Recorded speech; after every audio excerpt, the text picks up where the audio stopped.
An expert theologian came to Jesus to test him. He figured if Jesus was really the Messiah, he would know the answer to this Bible question. So the question is, Teacher, which is the greatest commandment in the law? And without hesitation, Jesus knew the answer. Love the Lord your God with all your heart, soul, and strength. Well, he got the answer. But he shocks the theologian by giving him a second one that he did not ask for. He said, and a second is like this: love your neighbor as yourself. And with that, the theologian was humiliated because he knew that he and his religious buddies were not always loving their neighbor as their self. They hated the Romans. They hated the Samaritans. They weren't showing love. And so Jesus gives them that second to show that do not forget about love for other people. Now, where did Jesus get this quotation from? He got it from Leviticus 19:18. Read it yourself. Jesus is actually quoting from this passage.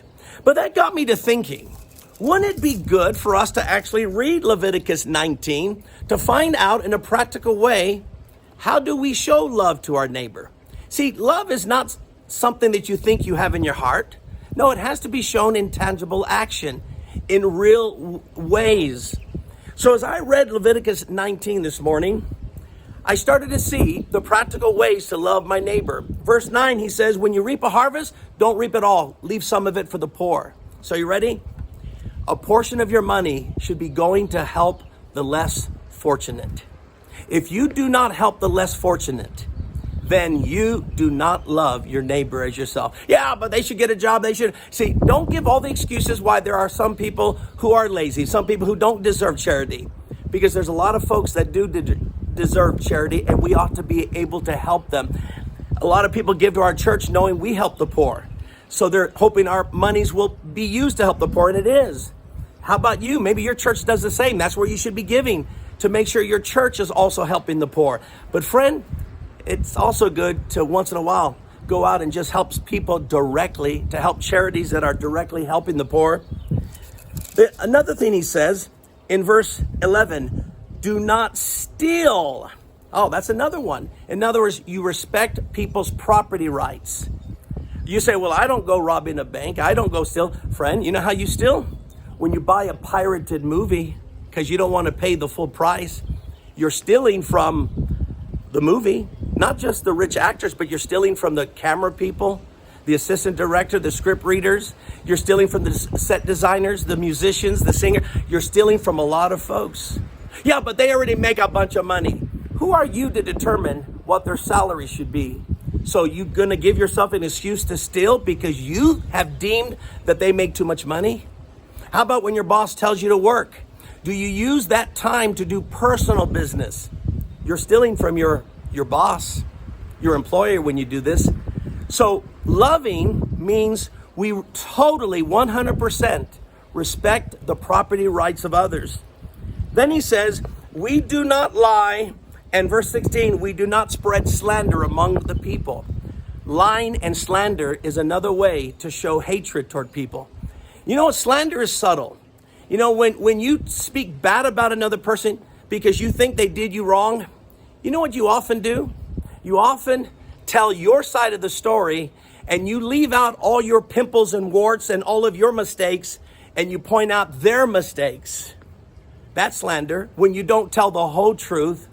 We've all been on the other side of slander when we hear someone says, so-and-so said this about you, so-and-so said that, and you think, oh, I know the whole story. You mean they haven't told you this or that? They only want to share their side of the story. The truth is, we can't slander one another. If we're going to rebuke someone, be honest. If you're going to tell a story, then tell the whole story, including your bad parts. You're not loving your neighbor if you make that neighbor look bad. So part of our rights is our right of reputation, not just property rights, right of wealth, but right of reputation. So when you slander someone, you're not showing love. Then he says in verse 14, do not curse the deaf or stumbling block and put something in front of a blind person. When you take advantage of the handicapped, whether they're mental or physical, you are not loving them.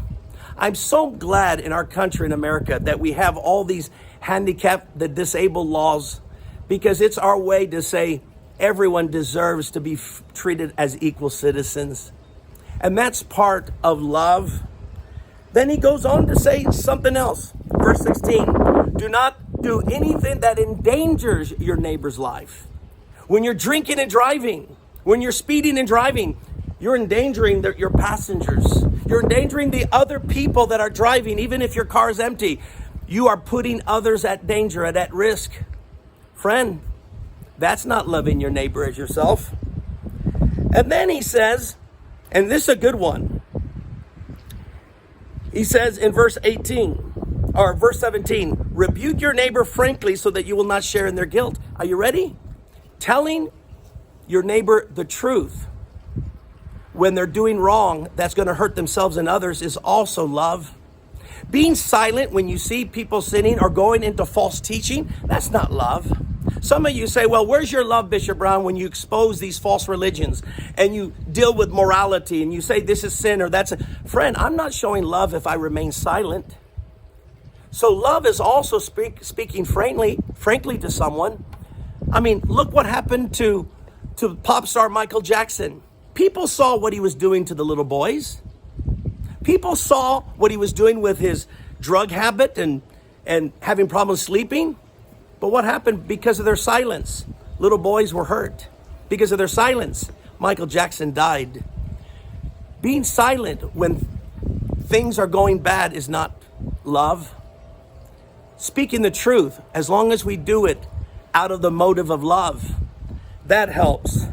And the final thing he says is in verse 18, do not seek revenge or bear a grudge against anyone among your neighbor, but love your neighbor as yourself. That's the passage. He ends it with the best one of all.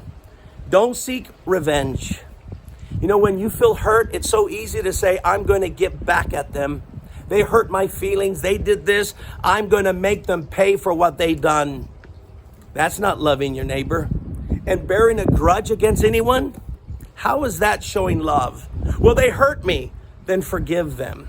Forgiveness is part of loving your neighbor as yourself. So my question to you is, are you loving your neighbor as yourself?